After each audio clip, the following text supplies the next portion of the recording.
प्यारे बच्चों, देखिए आज हम आपकी आकृति की पाठ्य पुस्तक में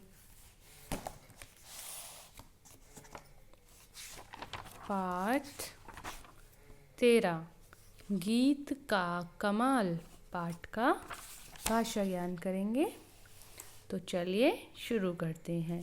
देखिए प्रश्न संख्या 7, उचित स्थान पर अनुनासिक लगाकर शब्द पूरे करो। अनुनासिक होती है बेटा आपकी ये चंद्र बिंदु होती है ना, हम चंद्र बिंदु की मात्रा इसको हम अनुनासिक बोलते हैं।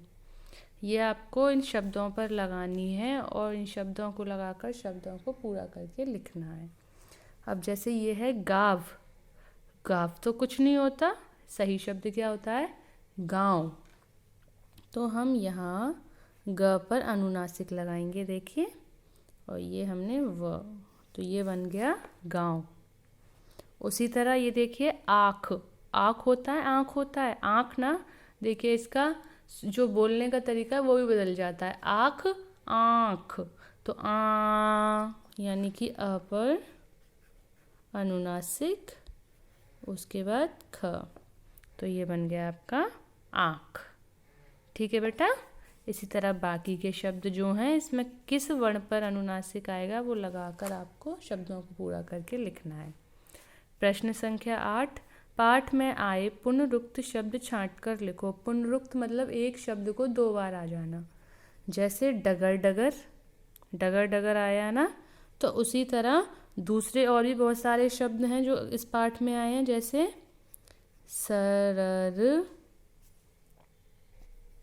सरर, सरर। ठीक है। उस तरह और भी शब्द हैं जो आपको खुद से पढ़ने हैं, पाठ को पढ़ते हुए उसमें छांट करके यहाँ लिखने हैं। अब देखिए लिंग बदल कर लिखो। लिंग यानी कि लिंग तो 2 प्रकार के होते हैं, एक स्त्रीलिंग एक पुल्लिंग। तो देखिए औरत, औरत का जब हम लिंग बदलेंगे तो क्या हो जाएगा? औरत का हो जाएगा आदमी। औरत स्त्रीलिंग है ना, इसलिए इसका पुल्लिंग हो गया आदमी। पति, पति का क्या हो जाएगा? पत्नी। ठीक है बेटा। इस तरह बाकी के जो शब्द हैं इनके जो लिंग बदलने हैं वो आप खुद बदल के लिखिए। अब देखिए प्रश्न संख्या 10, जो शब्द संज्ञा के स्थान पर प्रयोग होते हैं उन्हें सर्वनाम कहते हैं। जैसे वह, उसका, वे आदि। दिए गए वाक्यों में सर्वनाम रेखांकित करो।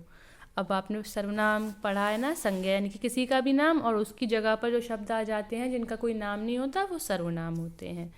अब जैसे पहला है आपका उन्होंने उसे गाते सुना।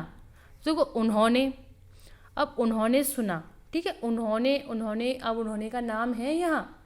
नहीं, तो कोई नाम नहीं है, तो उन्होंने हमारा यहाँ क्या है? सर्वनाम। अब उसे गाते सुना, तो किसे गाते सुना? उसे। और अगर जैसे नाम होता कि राधा को गाते सुना, तो राधा एक संज्ञा शब्द है, लेकिन यहाँ आ रहा है उसे गाते सुना, तो उसे कोई गा तो रहा है लेकिन उसका कोई नाम नहीं है, तो उसे भी यहाँ सर्वनाम है। ठीक है। तो इस तरह बाकी के जो वाक्य हैं इसमें आपको सर्वनाम छांटना है और उसको रेखांकित करना है।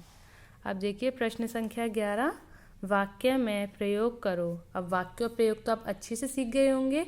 कोई भी शब्द दिया होता है, एक वाक्य बनाओ जिसमें वो शब्द आना चाहिए। तो चलिए शुरू करते हैं। देखिए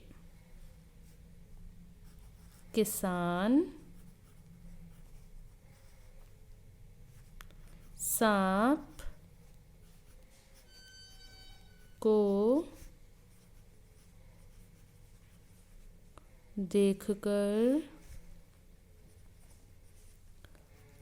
हड़बड़ा गया। अब देखिए ये हड़बड़ा शब्द इस वाक्य में आया ना, तो इस तरह इन शब्दों को, जो आपके बाकी के शब्द हैं, इनको लेकर के वाक्य बनाना है जिसमें ये शब्द आने चाहिए। अब देखिए पाठ्येतर गतिविधि कार्य, क्या आपको भी गाना अच्छा लगता है? अच्छा लगता है या नहीं? तो वो आपको यहाँ लिखना है। उसके बाद अपनी पसंद का कोई गीत लिखिए। आपको कोई भी गीत पसंद है तो उस गीत को आपको इन लाइनों में लिखना है। ठीक है। तो अब आपका गृह कार्य है, आपको प्रश्न संख्या 68 और 69 पर प्रश्न संख्या 7, 8, 9, 10, 11 और गतिविधि कार्य अपनी किताब में ही करना है। ठीक है बच्चों।